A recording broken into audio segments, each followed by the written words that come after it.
வணக்கம் மக்களே. தமிழகத்தில் உள்ள பெண்கள் நீண்ட நாட்களாக எதிர்பார்த்து காத்து கொண்டிருந்த கலைஞர் மகளிர் உரிமை தொகை திட்டத்திற்கான விரிவாக்கம் தற்போது தொடங்கியுள்ளது.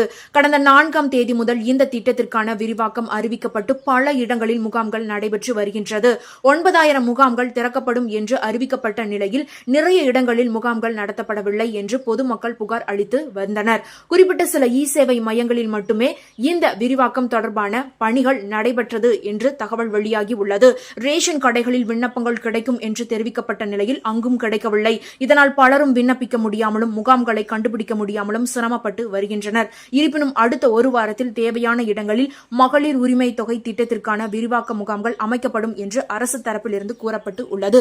இந்த ஒரு தகவல் உங்களுக்கு பயனுள்ளதாக இருந்தால் மறக்காம இந்த வீடியோ உங்களுடைய ஃப்ரெண்ட்ஸுக்கும் ஃபேமிலிக்கும் ஷேர் பண்ணி விட்டுருங்க. இது போன்ற பயனுள்ள தகவல்களை உடனுக்குடன் தெரிந்து கொள்ள குட்டி இன்ஃபோ சேனலை மறக்காம சப்ஸ்கிரைப் பண்ணி பக்கத்தில் இருக்க பெல் ஐக்கான கிளிக் பண்ணி வச்சுக்கோங்க. நன்றி.